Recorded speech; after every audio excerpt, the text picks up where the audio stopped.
ನಮಸ್ಕಾರ ಗುರು ಎಲ್ಲರಿಗೂ. ನೋಡ್ತಾರಂಗೆ ಬೆಳಿಗ್ಗೆ ಎದ್ದು ಲೋಡಿಂಗ್ ಹೋಯ್ತಾ ಇದ್ದೀನಿ. ಲೋಡಿಂಗ್ ಬಂದ್ಬಿಟ್ಟು ಗುರು ಪಾಲ್ಟಿ ಕಾಟ ಮಾಡಿಸ್ಕೋರೋಣ ಬಾ ಅಂದ. ಬಂದ್ಬಿಟ್ಟು ಕಾಟ ಗೀಟ ಮಾಡಿಸ್ಕೊಂಡು ಸೆಕೆಂಡ್ ಡೇ ಲೋಡಿಂಗ್ ಪಾಯಿಂಟಿಗೆ ಬಂದೆ ಗುರು. ಲೋಡಿಂಗ್ ಪಾಯಿಂಟಿಗೆ ಬಂದ್ಬಿಟ್ಟು ಯಾಕೋ ಮನಿಕೊಳ್ಳೋಣ ಅಂತ ಮನ್ಗಿದ್ದೆ. ಆಮೇಲೆ ಎಲ್ಲ ಟ್ರೈಗೆ ಎಲ್ಲ ರೆಡಿ ಮಾಡಿಬಿಟ್ಟು ಎದ್ದೇಳ್ಸಿದ್ರು ಹುಡುಗರು. ಬಂದ್ಬಿಟ್ಟು ಎದ್ದು ನೋಡಿದೆ, ಅಲ್ಲೇ ಮುಕ್ಕಾಲು ಭಾಗ ಗಾಡಿ ಲೋಡ್ ಆಗಿತ್ತು. ಸರಿ ಅಂದ್ಬಿಟ್ಟು ಅಣ್ಣ ನೀವೇ ಒಂಚೂರು ಹಗ್ಗ ಟರ್ಪಲ್ ಹಾಕ್ಕೊಟ್ಬಿಡಿ ಅಂದೆ. ಸರಿ ಅಣ್ಣ ಹಾಕ್ಕೊಡ್ತೀವಿ ಬಿಡಿ, ಟೆನ್ಷನ್ ತೊಗೊಬಿಡಿ ಅಂದ್ಬಿಟ್ಟು ಹಗ್ಗ ಟರ್ಪಲ್ ಹಾಕ್ಸ್ಕೊಂಡು ಗುರು ತಂದ್ಬಿಟ್ಟು ಜಾಡಿಯಿಂದ ಆಚೆಗೆ ತಂದ್ಬಿಟ್ಟು ಗಾಡಿ ನಿಲ್ಲಿಸ್ದೆ.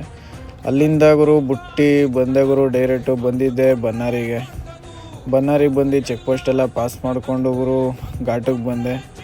ಘಾಟಲ್ಲಿ ಗೀಟ್ ಹತ್ತಿಸ್ಕೊಂಡು ಶಿಸ್ತಾಗಿ ಜಾಲಿ ಅಂತ ಬಂದೆ ಗುರು. ಮೇಕೆ ಬಂದ್ಬಿಟ್ಟು ಹಸ್ನೂರಿಗೆ ಬಂದ್ಬಿಟ್ಟು ಗುರು ಹಂಗೆ ಒಂದು ಟೀ ಕುಡ್ಕೊಂಡು ನಮ್ಮ ಹುಡುಗ ಬರ್ತೀನಿ ಅಂದ. ವೆಯ್ಟ್ ಮಾಡ್ತಾಯಿದ್ದೆ ಗುರು. ಲಾಸ್ಟ್ಗೆ ನಮ್ಮ ಹುಡುಗ ಬಂದ ಗುರು. ನಮ್ಮ ಹುಡುಗ ಬಂದಮೇಲೆ ಬಂದಿದ್ದೆ ನೆಕ್ಸ್ಟ್ ಕರ್ನಾಟಕ ಬಾರ್ಡ್ರ್ ಗುರು. ಕರ್ನಾಟಕ ಬಾರ್ಡ್ರು ಮುಗಿಸ್ಕೊಂಡು ಗುರು ಊಟ ಗೀಟ ಮಾಡೋಣ ಅಂದ್ರೆ ಸರಿ ಮುಂದೆ ಹೋಗಿ ನಿಲ್ಸೋಣ ಅಂದ್ಬಿಟ್ಟು ಹೋಟ್ಲು ಬಂತು ಗುರು. ಹೋಟ್ಲಲ್ಲಿ ಒಂದು ಬಿರಿಯಾನಿನೂ ಚಿಕನ್ ತೊಗೊಂಡು ಊಟ ಮಾಡಿದೆ ಗುರು. ಅಲ್ಲಿಂದ ಆಚೆಗೆ ಬಂದು ಗಾಡಿಗಳು ನಿಂತಿದ್ದು ಹಂಗೆ ಒಂದು ವೀಡಿಯೋ ಮಾಡಿಕೊಂಡು ಅಲ್ಲಿಂದ ಬಿಟ್ಟಿದ್ದೆ ನಾನ್ ಸ್ಟಾಪ್ ಬಂದೆ ಗುರು ಮದ್ದೂರಿಂದ ಬಿಟ್ಟಿದ್ದೆ ಗುರು. ನಾನ್ ಸ್ಟಾಪ್ ಬಂದೆ ಗುರು. ಬಂದ್ಬಿಟ್ಟು ರಿಲಯನ್ಸಲ್ಲಿ ನಿಲ್ಲಿಸ್ದೆ ಗುರು. ಬೆಳಗ್ಗೆ 8 ಗಂಟೆಗೆ ಅನ್ಲೋಡ್ ಮಾಡ್ತಾರಂತೆ. ಬಂದ್ಬಿಟ್ಟು ನಿಲ್ಲಿಸಿದ್ದೀನಿ ಗುರು. ನೆಕ್ಸ್ಟ್ ಬ್ಲಾಗಲ್ಲಿ ಸಿಗೋಣ. ಬಾಯ್, ಗುಡ್ ನೈಟ್.